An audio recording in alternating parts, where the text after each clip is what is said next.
அன்புள்ளும் கொண்ட அனைவருக்கும் என் பணிவான வணக்கங்கள். இன்னைக்கு நம்ம நீல பத்மநாபன் அவர்களுடைய ஊமை துயரம் என்னும் சிறுகதையை தான் நம்ம வாசிக்க போறோம். நீல பத்மநாபன் பற்றி தெரியாதவங்களுக்காக அவரை பற்றி சிறிய முன்னோட்டம். நீல பத்மநாபன் பாத்தீங்கன்னா அவருடைய முழு பெயர் நீலகண்ட பிள்ளை பத்மநாபன்.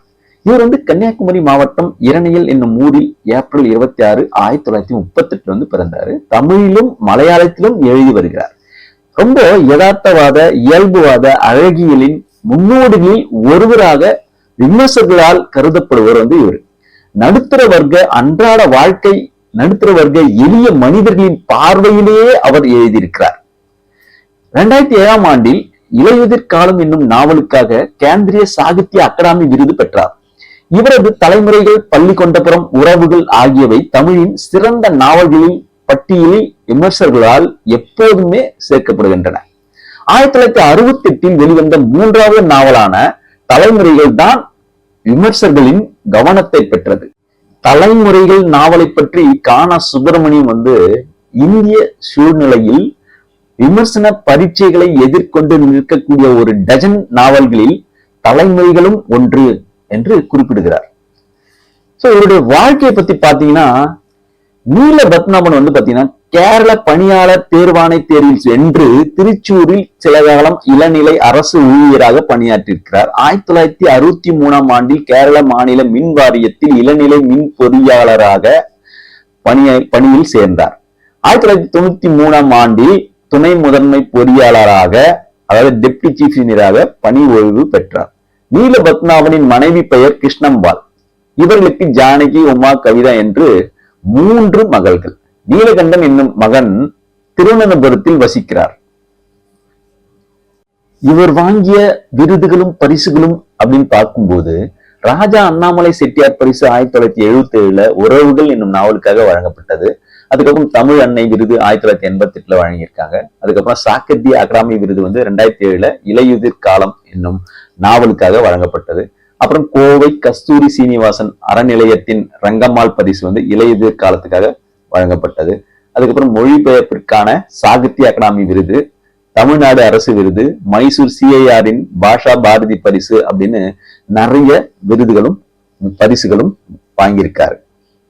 இவருடைய முக்கியமான சிறுகதை தொகுப்பு அப்படின்னு சொல்லும் போது மோகம் 30 ஆண்டு, சண்டையும் சமாதானமும், 3வது நாள், 2வது முகம், நாகம்மாவா, சிறகடிகள், சத்தியத்தின் சன்னதியில், வான வீதியில், அவரவர் அந்தரங்கம், பிறவி பெருங்கடல், கொட்டாரம் அப்படின்னு நிறைய சொல்லிக்கிட்டே போலாம். தமிழ் நூல்கள் முக்கியமானது ஏற்கனவே சொன்ன மாதிரி தலைமுறைகள், பள்ளிகொண்டபுரம், பயில்கள், உறவுகள், மின் உலகம், நேற்று வந்தவன், உதயதாரகை, வட்டத்தின் வெளியே, பகவதி கோயில் தெரு, போதையில் கரைந்தவர்கள், தீ, முறிவுகள், தேரோடும் வீதி, இப்படி சொல்லிக்கிட்டே போலாம். அப்படிப்பட்ட ஒரு சிறந்த எழுத்தாளருடைய சிறுகதையை தான் நம்ம இன்னைக்கு வாசிக்க போறோம். இந்த கதையின் தலைப்புக்கு ஏற்ற மாதிரி தன் குடும்பத்துக்காக வாய் பேச முடியாத ஒரு ஊமை வாழ்நாள் முழுவதும் எந்த அளவுக்கு கஷ்டங்களையும் போராட்டங்களையும் சந்திக்கிறார் அப்படின்றத ரொம்ப யதார்த்தமா நம்ம வாழ்க்கையில அன்றாட பார்க்கக்கூடிய நிகழ்வு தான் இது. இப்படி கஷ்டப்படுகின்ற ஏழைகள் நடுத்தர வர்க்கத்தின் உதவியை நாடி வரும்போது அந்த நடுத்தர வர்க்கத்தின் மன ஓட்டம் எப்படி இருக்கின்றது அப்படின்றத இவ்வளவு வெட்ட வெளிச்சமா யதார்த்தமா யாராலையும் சொல்ல முடியாது அப்படின்னு தான் நான் நினைக்கிறேன். உடனே நம்ம கதையை வாசிக்கலாமா?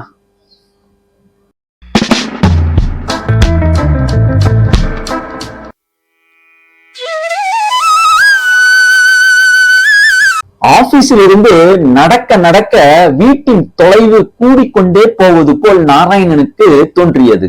அன்று காலையில் நடந்த நிகழ்ச்சியின் கணம் ஒரு பெரும் சுமையாய் அவனை அழுத்தி கொண்டிருந்தது. விடை பெற்றுக் கொண்டிருந்த நித்திரை தேவியை வலு கட்டாயமாய் பிடித்திழுத்து வைத்துக் கொண்டு அவன் சரசமாடிக் கொண்டிருந்த காலை நேரம்.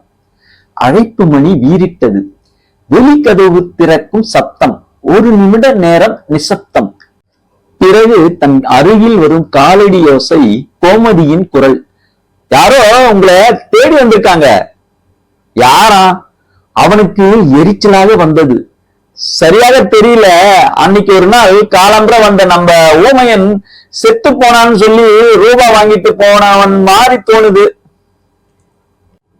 திடாரென்று நித்திரை தேவி போன இடம் தெரியவில்லை.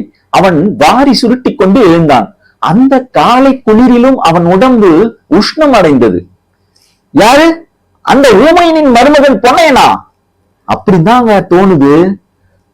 அவனை கண்டு சூடா 4 வார்த்தை கேட்க வேண்டும் என்று நாராயணனுக்கு சகிக்க முடியாத ஆத்திரம் இருந்தது. என்னவோ வாஸ்தவம் தான். ஆனால் அந்த வாய்ப்பு இப்படி தன்னை தேடி தன் வீட்டுக்கே வந்து சேரும் என்று அவன் கொஞ்சமும் எதிர்பார்க்கவில்லை. தூக்கம் எழுந்ததும் நிலை கண்ணாடியில் போய் விழிக்கும் நித்திய பழக்கத்தை கூட மறந்து அவன் விரைந்து நடந்து வெளியில் வந்து முற்றத்தில் நிற்கும் பொன்னையின் முகத்தில் தான் விழித்தான். 2 மாதம் முந்தி தன்னை பார்க்க வந்த அதே பாவம், நரைத்த தலைமயிர், தாடி, மீசை, கண்ணங்கரிய மெலிந்த குட்டையான உருவம், ஒரு அசட்டு சிரிப்பு. தொண்டை முழுவதும் திறந்து காரசாரமாக கேட்க வேண்டியிருந்ததை எல்லாம் ரொம்ப கஷ்டப்பட்டு அடக்கி கொண்டு இன்றைய அவன் நல்வருகையின் உத்தேசத்தை அறியும் பொருட்டு என்ன என்று வினவினான் அவன். இல்ல, என் மாமனாரு க்ளோஸ். நாராயணனுக்கு குபீர் என்று ஆத்திரம் பொத்தி கொண்டு வந்து விட்டது. உன் மாமனார் பாவி எத்தனை தடவை தான் உனக்கு வேண்டி சாவணும்? 2 மாசம் முந்தி நீ அல்லவா என்கிட்ட வந்து அவன் செத்து போனான்னு சொல்லி 10 ரூபாய் வாங்கிட்டு போன. அன்னைக்கு சாயங்காலம் குத்துக்கல்லு போல ஆரியசாலை ஜங்ஷனில் கடைநடையில் அவன் உட்கார்ந்து இருப்பதை நான் கண்ணாலே பார்த்தனேன். அந்த கட்டத்தை சொல்ல சொல்ல அவன் கோபத்தின் கொதிநிலை டிகிரி மேல மேல ஏறிக்கொண்டே சென்றது.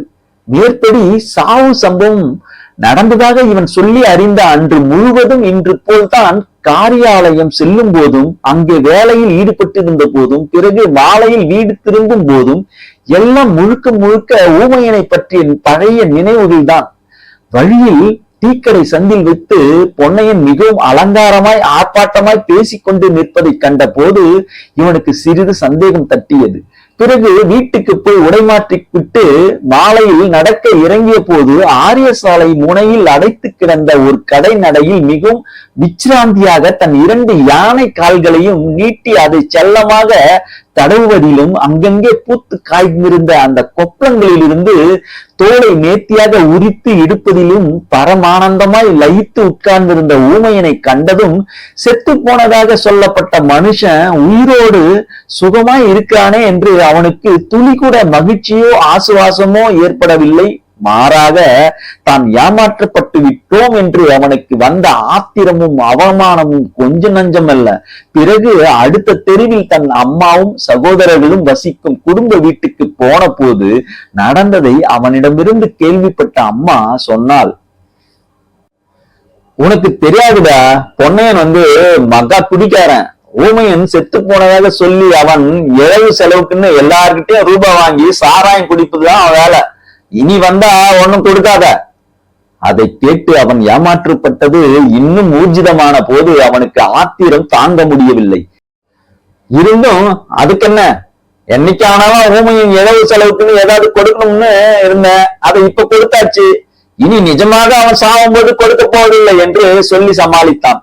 ஆனால் அதை அம்மா ஒப்புக்கொள்ளவில்லை. அது எப்படா, அவன் மகள் மாப்பிள்ளை இப்படி ஏமாற்றினதுக்கு பாவம் ஊமையன் என்ன செய்வான்? ஊமையன் நிஜமாக மண்டை போடும் போதும் அவன் இழவு செலவை ஊமையன் கையில கொடுக்க போறான். அப்போதும் இந்த பொன்னையன் தான் வாங்கிட்டு போக போறான். அதை இப்பவே கொடுத்தாச்சு, அவ்வளவுதான். அவனுக்கு ஏனோ இப்படி சொல்லும் போதுதான் உட்பட்ட எல்லோர் மீதும் ஆத்திரமாக வந்தது. அன்றிலிருந்து மனதில் கருவி கொண்டிருந்தான். என்றைக்காவது எதுக்காவது வேறென்னுக்கும் இல்லாவிட்டாலும் ஊமையன் நிஜமாக சாவும் போதாவது பொன்னையன் தன்னிடம் வராமலா இருக்க போறான். அப்ப காரசாரமாக 4 வார்த்தை கேட்கிறோம். அப்படி இதோ அந்த தருணம் வாய்த்து விட்டிருக்கிறது. பொன்னையனின் முகம் சிரித்து விட்டது. இல்ல, இப்போ நிஜமாகவே ஆல் க்ளோஸ். ஊர்க்காரங்க எல்லாரும் வந்துட்டாங்க. ஆஸ்பத்திரியில இருந்து என் வீட்டில் கொண்டு வந்து கிடத்திருக்கேன். வேறொன்னும் இல்ல. அததான் தெரிவிச்சுட்டு போகலாம்னு வந்தேன் என்று கூறிவிட்டு திரும்பி போக அவசரப்பட்டான் அவன். இப்போது நாராயணனின் நெஞ்சம் தளர்ந்தது. பாவம் ஊமையன். இருந்தும் குரலில் இருந்த இறுக்கத்தை சற்று தளர்த்தாமல் எப்ப எடுப்பாங்க என்று கேட்டான். அதிகம் நேரமாகாது, ஊர்க்காரங்க வர தொடங்கியாச்சு. இதை தெரிவிச்சுட்டு போகத்தான் வந்தேன், நான் வரேன் என்று கூறிவிட்டு அவன் அவசரமாக வெளியேறி தெருவில் இறங்கி நடந்து மறைந்தான். பிறகு எந்திர ரீதியில் பல் தேய்க்கும் போதும், குளிக்கும் போதும், காஃபி சாப்பிடும் போதும், காரியாலயம் செல்லும் போதும் எல்லாம் நாராயணின் நெஞ்சில் ஒரு குற்றவாளி உணர்ச்சியின் கணம் அழுத்தி கொண்டிருந்தது. என்ன ஆனாலும் பொன்னையனிடம் அப்படி முகத்தில் அரைந்தது போல் இந்த கட்டத்தில் சூடாக பேசியிருக்க கூடாது. ஏதாவது கொடுத்திருக்கலாம். வீதியில் ஜனக்கூட்டத்தின் இடையில் நடந்து கொண்டிருந்த அவன் மனம் இப்போது இப்படித்தான் சொல்லிக் கொண்டிருந்தது. பாவம் ஊமையன், செவியும் கேட்காது, பேச்சும் வராது, காலமாகி போன தன் அப்பாவை விட ஒரு 15 வயது கூடுதல் இருக்கும். இப்போ ஒரு 75 வயது இருக்கலாம். ஆமாம், அவனுக்கும் தன் குடும்பத்துக்கும் என்ன சொந்தம்? நாராயணன் அறிந்த வகையில் சுய ஜாதி என்பதை தவிர வேற எந்த சொந்தமோ பந்தமோ இல்லை. ஆனால் தனக்கு அறிவு வந்த காலம் முதல் 2 ஆண்டுகளுக்கு முன் தன் அப்பா காலமாவது வரையிலும் காலை பொழுது முழுவதும் இந்நகரின் கடை தெருவில் எல்லாம் சுமை தூக்கும் ஊமையன் ராத்திரி 12 மணி வாக்கில் தங்கள் வீட்டு வெள்ளி திணையில் வந்துதான் படுப்பான். 10 ஆண்டுகளுக்கு முன் பாட்டி இறப்பது வரையிலும் வந்ததும் அன்றைய விசேஷங்களை பே பே என்று ஒரே வார்த்தை பிரயோகித்தாலும், முகபாவத்தாலும், கை சைகையாலும் 1/2 மணி நேரமாவது பாட்டியிடம் பேசி தீர்க்காமல் ஊமையன் தூங்குவது இல்லை. வீட்டில் அனைவரும் சற்று நேரத்துக்கு அவனைப் போலவே செவியும் நாக்கும் இயங்காத ஊமையர்களாக மாறி அவனிடம் சம்பாஷணை செய்யாமல் தூங்கப் போவதும் இல்லை. அந்த அளவுக்கு குடும்பத்தில் ஒரு அங்கத்தினராக இருந்தான் ஊமையன். அவனிடம் எல்லோருக்கும் ஒரு தனி வாஞ்சை. அவனிடம் பேசுவதில் பாட்டிக்கும் அப்பாவுக்கும் இருந்த ஒரு பிரத்யேக தேர்ச்சி கொஞ்சம் கொஞ்சமாய் வீட்டில் சிறுவர் சிறுமிகள் உட்பட எல்லோரும் கைவர பெற்றிருந்தார்கள். அவன் நெஞ்சு மீண்டும் அதே கேள்வியை கேட்டது. அன்னைக்கு ஊமையன் நிஜமாகவே செத்து போயிருப்பானா? இன்னும் சற்று நேரத்தில் வழியில் ஆரியச்சாலை ஜங்ஷன் எதிர்ப்படும். அங்கே அன்று போல் கடை நடையில் உயிரோடு உட்கார்ந்திருக்கும் ஊமையனை காண நேர்ந்து விடுமோ? இப்படி நினைக்கும் அளவுக்கு தன் மனம் கொடுமையானதாக ஏன் மாறுகிறது என்று அவனுக்கே ஆச்சரியமாக இருந்தது. அவன் சாகாமல் இருப்பதில் தனக்கு ஏன் இந்த ஏமாற்றம்? அவன் பாட்டுக்கல்லவா உயிருடன் இருக்கிறான். அதனால் தனக்கு என்ன நஷ்டம்? இப்போது மறுபடியும் அவனுக்கு பொன்னையன் மீது கோபமாக வந்தது. படுபாவி, ஊமையனின் மகளை கட்டி இருக்கிறான். இருந்தும் இப்படியா தன் மாமனார் சீவனை சாக்கு சொல்லி பணம் பறிப்பான்? அவனால் தானே தன் மனமும் இப்போ இப்படியெல்லாம் விசித்திரமாக இயங்குகிறது. சின்ன வயது நாட்களில் பாட்டியிடம் இருந்தும் அப்பா அம்மாவிடம் இருந்தும் ஊமையனை பற்றி கேட்டறிந்த தகவல்கள் தனக்கு ஞாபகம் இருக்கிறது. ஊமையனின் சொந்த ஊர் இங்கிருந்து 40 மைல் தொலைவில் இருக்கும் பத்மநாபபுரம். அவன் அப்பாவுக்கும் அவனைப் போலத்தான் செவி கேட்காது, பேச்சும் வராது. அம்மாவுக்கு 2 கண்ணும் தெரியாது. குழந்தைகளுக்கு ஒன்னும் குறைச்சல் இல்ல. 10 பிள்ளை பெற்றதில் மூத்தவன் இவன் மட்டும்தான் தேக ஆரோக்கியமாக இருந்தான். மற்றவர்களுக்கு பலவித ஊனங்கள். ஊர்க்காரங்க மனமிறங்கி ஏதாவது கொடுத்தால் உண்டு, மற்ற நேரங்களில் முழு பட்டினி. அப்படி கிடந்து தவிக்கும் போதுதான் ஒரு நாள் மகாராஜா காலத்தில் ராஜதானியாக இருந்த அந்த பத்மநாபபுரம் அரண்மனைக்கு தன் பரிவாரங்களுடன் எழுந்தருளும் போது இவன் அப்பா தன் பெண்டாட்டி பிள்ளைகளுடன் திடார் என்று காவலை மீறி ரதத்தின் முன் வந்து பேபே என்று கத்தியவாறு விழுந்தாராம். ஊர் பிரதானியை கூப்பிட்டு மகாராஜா விஷயம் என்னவென்று விசாரித்த போது அந்த ஊன குடும்பத்தின் பரிதாபங்கள் அவருக்கு தெரிய வந்தது. அதன் பின் இவன் அப்பா அம்மா உயிருடன் இருக்கும் காலம் வரையிலும் நீலகண்ட சுவாமி கோயிலில் இருந்து 4 கட்டி சாதம் உச்சகால தீபாராதனை கழிந்ததும் இலவசமாக இவர்களுக்கு வழங்க வேண்டும் என்று ராஜா உத்தரவு பிறப்பித்தார். பிறகு இவன் பெற்றோர்கள் காலம் வரை சாப்பாட்டு கவலை இல்லாமல் இருந்தது. இருந்தும் இவனை தவிர போதிய ஆரோக்கியம் இல்லாத மற்ற இவன் தம்பி தங்கைகள் பிஞ்சும் காயுமாக இருக்கும் போதே அற்பாயுசில் இறந்து போனார்கள். ஊமையனின் அப்பாவும் அம்மாவும் காலமான பிறகு மறுபடியும் இவனுக்கு வயிற்றுப்பாடு பிரச்சனையாகிவிட்டது. நல்ல கட்டுமஸ்தான உடம்பு வாய்த்திருந்த இவன் பக்கத்து தக்கலை பஸ் நிலையத்தில் மூட்டை சுமக்கும் வேலையில் ஈடுபட்டான். கிடைக்கும் பணத்தை மிகவும் சிக்கனமாக செலவு பண்ணுகையில் கொஞ்சம் காசு கூட சேர்த்து வைத்தானாம். ஊர்க்காரங்க பத்மநாபபுரத்திலிருந்தே ஒரு ஏழை பெண்ணை இவனுக்கு மனம் முடித்து வைத்தார்கள். பணத்தால் தான் ஏழையை தவிர மற்றபடி ஆரோக்கியத்திலும் அங்க அமைப்பிலும் அவளுக்கு எந்த குறையும் இல்லை. பிறகென்ன, ஆண்டுக்கு ஒரு பிரசவம் நிகழ தொடங்கிவிட்டது. எல்லாம் பெண் குழந்தைகள். குழந்தைகள் எல்லோருக்கும் நன்றாக செவி கேட்டது. மா பா என்று சரளமாக வாய் பேசியது. பெண்டாட்டி, குழந்தைகள், குட்டிகள் என்றெல்லாம் வந்தபோது அவன் கையில் இருந்த பணம் முழுவதும் செலவாகிவிட்டது. அந்த சின்ன ஊரில் சுமை தூக்கி கிடைக்கும் வரும்படியில் குடும்பம் நடத்துவது மிகவும் கஷ்டமாகிவிட்டது. பிறகுதான் நவராத்திரி தோறும் பத்மநாபபுரத்திலிருந்து இங்கே நகரத்தில் 9 நாள் திருவிழாக்கு கொண்டு வரும் சரஸ்வதி அம்மனின் பல்லக்கை சுமந்து கொண்டு ஊமையன் இங்கே நகரில் பிரவேசித்தான். இங்கே பெரிய கடை வீதியிலும் பஸ் நிலையத்திலும் மூட்டை தூக்குவதில் அதிக வரும்படி கிடைப்பதற்குண்டான சாத்தியக்கூறுகள் இருப்பதைக் கண்டு நவராத்திரி கழிந்து அம்மனை பத்மநாபபுரத்துக்கு பல்லக்கில் சுமந்து கொண்டு போய் சேர்த்த பிறகு மறுபடியும் இங்கே கால்நடையாக தான் வந்து சேர்ந்து விட்டான் அவன். என்றும் ராத்திரி 11 மணி அளவில் படுக்க வரும்போது வெளி திண்ணையில் வைத்து அன்றைய உணவு செலவு கழித்து மீதி இருப்பை மறுபடியும் எண்ணுவதும் துணிப்பையில் போட்டு கட்டி பத்திரமாக தன் மடியில் யாருக்கும் தெரியாமல் அவன் சொருகுவதும் பார்க்க வேடிக்கையாகவே இருக்கும். அடிக்கடி ஊரிலிருந்து பொண்டாட்டி வந்து சத்தம் போடுவாள், பாவி மனுஷா, அங்க நான் 8 பிள்ளைகளை வச்சுக்கிட்டு எப்படி பிழப்பேன்னு இருக்கேன், செலவுக்கு ரூபாத்தா, அப்படி இப்படின்னு சொல்லும் போது அவன் கையும் முகமும் எல்லாம் அதற்கேற்றாற்போல் அபிநயிக்கும். அவன் தன் நெஞ்சை தொட்டு காட்டி கையை விரிப்பான். அவள் விடமாட்டாள். மடியில் கை வைப்பாள். பே என்று வீடு கிடங்க கோபத்தில் அலறுவான். பிறகு பாட்டியும் அப்பாவும் அவர்கள் சண்டையில் புகுந்து பெண்டாட்டிக்காரிக்கு ஏதாவது கொடுக்க அவனை நிர்பந்திப்பார்கள். மனசெல்லா மனசோடு வெளியே போய் அங்கும் இங்கும் பார்த்து யாரும் காணாமல் மடியிலிருந்து கொஞ்சம் ரூபாய் எடுத்துக்கொண்டு வந்து அதை 1க்கு 4 தடவையில் துப்பல் தொட்டு எண்ணிவிட்டு பே என்று புலம்பியவாறு அவள் கையில் கொடுப்பதை நாராயணன் பார்த்திருக்கிறான். பிறகு கொஞ்சம் நாட்களுக்கு உபத்திரவம் இல்லை. இவன் மறுபடியும் வாய்க்கும் வயிற்றுக்கும் கொடுக்காமல் ஒரு நல்ல வேட்டி கூட வாங்காமல் கந்தலை கட்டி கொண்டு பணம் சேர்ப்பான். மீண்டும் ஒரு நாள் பொண்டாட்டி வந்து நிற்பாள். பிறகு பழைய கதைதான். இப்படியே அவன் வாழ்ந்து கொண்டிருந்தான். ஒரு மகளை இந்த பொன்னையனுக்கு கல்யாணம் செய்து கொடுக்கப்பட்டது. இன்னொரு மகளை 2ஆம் தாரமாக ஒருவன் கட்டினான். அவன் இப்போ இறந்து போனான்.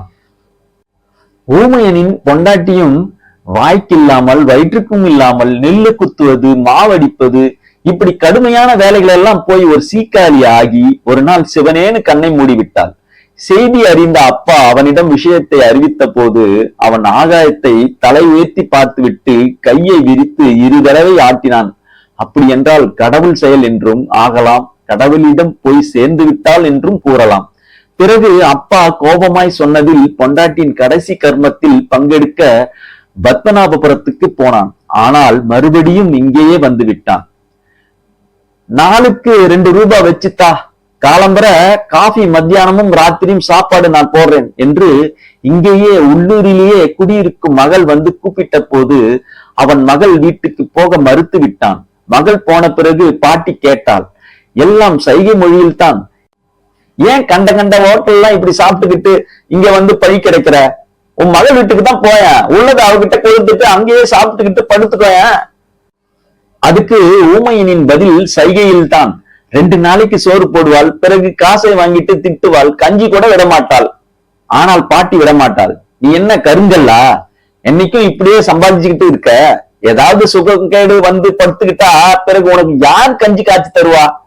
இதுக்கு அவன் கைகளை மேலே வானத்தில் உயர்த்தி காட்டிவிட்டு தலையாட்டி கொள்வான். அதன் அர்த்தம் எல்லாவற்றிற்கும் கடவுள் இருக்கிறார், அவர் பார்த்துக் கொள்வார். எது எப்படியோ கடைசியில் இப்போது பாட்டி இல்லை, போய் சேர்ந்து விட்டாள். அவள் சொன்னது சரியாகிவிட்டது. ஊமையனின் 2 கால்களும் வீங்கி வெடித்து சீழ்வடிய தொடங்கிவிட்டது. முன்னால் போல் சுமை தூக்கவும் முடியவில்லை. 2 வருஷங்களுக்கு முன் அப்பா காலமாவது வரையிலும் தங்கள் வீட்டு அதே வெளி திண்ணையில் தான் ராத்திரி வந்து படுப்பான். ராத்திரி திடாரென்று தூக்கத்தில் தனக்கு தானே ஊ என்று ஊளையிடுவான். ஒரு பிரத்யேக தோணியில் அடித்தொண்டையில் கத்துவான். இதையெல்லாம் கேட்டு வீட்டில் குழந்தைகள் பயந்து வீறிட்டு அழத் தொடங்கின. வெளி திண்ணை முழுவதும் இவன் காலில் இருந்து வடியும் சீழால் அசுத்தமாகி எப்போதும் ஒரு வித வாடை வேறு. ராத்திரி நேரம் கெட்ட நேரத்தில் இவனுக்கு ஏதாவது வந்து விட்டால் என்ன செய்வது? மேலும் அவன் மகள், மருமகன் எல்லோரும் இதே ஊரில் அடுத்த தெருவில் குடியிருக்காங்க. அவர்களுக்கு இல்லாத அக்கறையா? ஆனாலும் இங்கே வந்து இனி படுக்க கூடாது என்று ஊமையனிடம் சொல்ல நாராயணனுக்கு கஷ்டமாக இருந்தது. எனவே தன் இளைய தம்பி வழியாக விவரம் அவனுக்கு தெரிவிக்கப்பட்டது. இனி உன் மகள் வீட்டில் போய் படு. இதை கேட்டு ஊமையன் விழிகள் நனைந்தன. பாட்டி, அப்பா இவர்கள் போட்டோக்களை சுட்டிக்காட்டி வானத்தை பார்த்துவிட்டு பே என்று அவன் சொன்னதை கேட்க வீட்டில் எல்லோருக்கும் மிகவும் கஷ்டமாகத்தான் இருந்தது. அப்படி அவனை விலக்கிய பிறகும் 1 மாதம் காலம் கூட அங்கேயே வந்து படுத்துக் கொண்டிருந்தான். இப்போ வீட்டில் உள்ளவர்களுக்கு மட்டுமல்ல, அண்டை வீட்டுக்காரர்களுக்கும் பெரிய தொந்தரவாகிவிட்டது. எல்லோரும் அவர்களையே குற்றம் சொன்னார்கள்.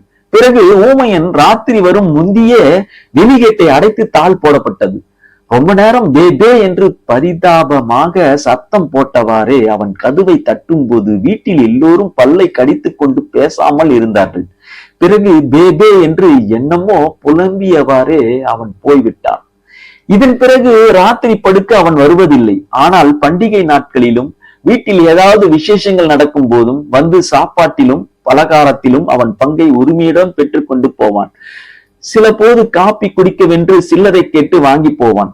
நாராயணனின் கல்யாணத்துக்கு பிறகு வீட்டின் இட வசதியின்மை காரணமாக 2 தெரு தள்ளி இருக்கும் வீட்டுக்கு அவன் மனைவியும் தனி குடித்தனம் போன போது அங்கும் அடிக்கடி சென்று ஏதாவது வாங்கி செல்வான். ஆரிய சாலை ஜங்ஷன் வந்து கொண்டிருந்தது. நாராயணனின் நடை இப்போது இன்னும் மெதுவானது. ஊமையனை பொறுத்தவரையில் அவன் வாழ்க்கை நாடகத்தின் கடைசி காட்சிதான் இப்போ நடந்து கொண்டிருக்கிறது. எனவே அவன் சாவு இப்போ அப்படி ஒன்றும் அதிசயமானதல்ல. ஆனால் பொன்னையன் எத்தனையோ பேரிடம் எத்தனையோ முறை அவன் அறியாமல் கொன்று விட்டிருக்கிறான் என்பதை நினைக்கையில்தான் அவனுக்கு மிகவும் கஷ்டமாக இருந்தது. வழக்கமாய் ஊமையன் உட்கார்ந்திருக்கும் அந்த அடைத்து கிடக்கும் கடையின் நடையில் அவன் கண்கள் இப்போ மெல்ல மெல்ல அஞ்சி அஞ்சி சென்றன. அவன் மனம் துணுக்குற்றது. அந்த இடம் சூன்யமாக இருந்தது. அப்படி என்றால் இன்று காலையில் பொன்னையன் சொன்னது உண்மையாகத்தான் இருக்க வேண்டும். நிஜமாகவே புலி வந்து விட்டதா? பாவம், அவன் இறுதி சடங்குக்கு செலவுக்கு ஏதாவது கொடுத்திருக்கலாம் என்று மனம் கஷ்டப்பட்டதே. ஆனாலும் இன்று தான் ஏமாற்றப்படவில்லை என்று வக்கிரமான ஒரு ஆசுவாசம் நெஞ்சில் நிறைய அவன் நடந்து வீட்டின் வெளிகேட்டை திறந்து கொண்டு முற்றத்தில் கால் வைத்த போது முற்றத்தில் இருந்து வீட்டுக்கு ஏறும் நடைப்படியில் உட்கார்ந்திருந்த ஊமையன் நாராயணனை பார்த்து பேபே என்று பேசி சிரித்து அமர்க்கலமாய் வரவேற்றான். இப்படிதாங்க கதையை முடிக்கிறாரு. என்ன மாதிரி கதை இல்லைங்க. இந்த வீடியோ பதிவு உங்களுக்கு பிடிச்சிருந்ததுன்னா லைக் பண்ணுங்க, சப்ஸ்கிரைப் பண்ணுங்க, உங்க ஃப்ரெண்ட்ஸ் ஃபேமிலிக்கெல்லாம் ஷேர் பண்ணுங்க, கூடவே பெல் நோட்டிபிகேஷன் தட்டி விடுங்க. அப்பதான் நான் அடுத்தடுத்து போடுற வீடியோ உங்களுக்கு வந்து சேரும். நன்றி, வணக்கம்.